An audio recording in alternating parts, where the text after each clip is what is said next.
সেদিন এই সারাদিন ধকলের পরেও বের হয়ে গেলাম আমরা টিএসসিতে।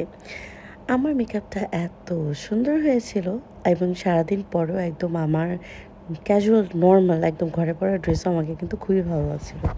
যাই হোক, চলে গেলাম টিএসসিতে। এখানে ঈদের মেলার মতো চলছে, জানি না সবসময় থাকে কি না। প্রিয়ানা প্রথমে এইটা খেললো এবং সাথে সাথে কলিংসও খেললো। প্রিয়ানা তো দেখি সই ভালো, আমার আসলে এত ভালো না।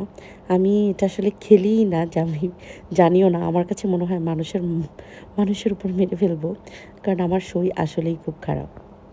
যাই হোক, প্রিয়ানা খেলো এবং ও অনেকগুলাই পেরেছে। আর তারপরে কলিন্স এবং ও বরাবরই এই খেলাটাতে খুবই ভালো। সবসময় যেটাই টার্গেট করে ওর ওইটাই হয়। তো খেলে আমরা গিয়েছি ভাইরাল বোম্বাই মরিচের ফুচকা বানায়, ছোটো ফুচকা ওনার কাছে। বোম্বাই মরিচের পানিপুরি একটা ভাইরাল মামার দোকানে, ওইখানে আমরা খেলাম ঝাল ছাড়া এবং কলিন্স খেলো ঝালসহ। এবং বলছিল যে লিটারালি অনেক ঝাল, আর বোম্বাই মরিচের গন্ধটা আমরা পাশ থেকেই শুনতে পাচ্ছিলাম। বাট খুবই মজার ছিল সব কিছু, মানে খাবারটা অ্যাকচুয়ালি খুব মজা। এবং প্রিয়ানাকে বলছিলাম কেমন, আমি তেমন একটা খাইনি। একটা কেক ফ্লেভার আসতেছে, পেস্ট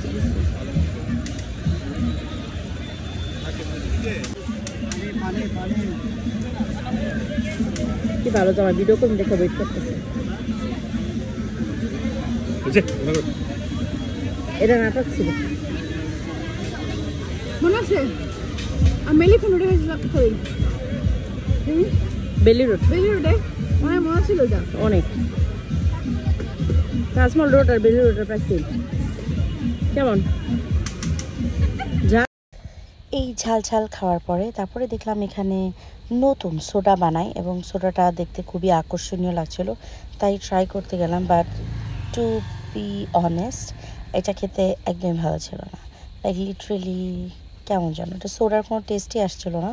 এটা ফ্রিজি ড্রিঙ্কের মতো কোনো কিছুই ছিল না, শুধু বাবলসটা হচ্ছিলো, বুদবুদটা ছিল। আর এমনি খেতে কোনো রকমই সোডার মতো ছিল না। তো আমি একটু পুদিনা পাতা বিট লবণ দিয়েছিলাম, একটু খেতে বেটার ছিল, বাট খুব একটা ভালো ছিল না। তারপর এখান থেকে প্রিয়ানার জন্য ডাবল পুডিং দিয়ে এখানে কলিন্স একটা মানবতার কাজ করে। যাই হোক, তারপরে পুডিংটাও খুবই জঘন্য ছিল। তারপর আমরা বের হয়ে গেলাম। বের হতে চিন্তা করলাম একটু ফুল কিনি, তারপরে নিলাম বেলি ফুল এবং তারপরই আবারও খেলাম হচ্ছে এই পাঁচমিশালি ভর্তা। সো এত কিছু করে তারপর আমরা বাসায় চলে গেলাম এবং সারাদিন পরেও আমার লুকটা ফ্ললেস ছিল। থ্যাংক ইউ মুনমুন আপু, তোমাকে আজকের জন্য এখানে বিদায় নিচ্ছি, বাই।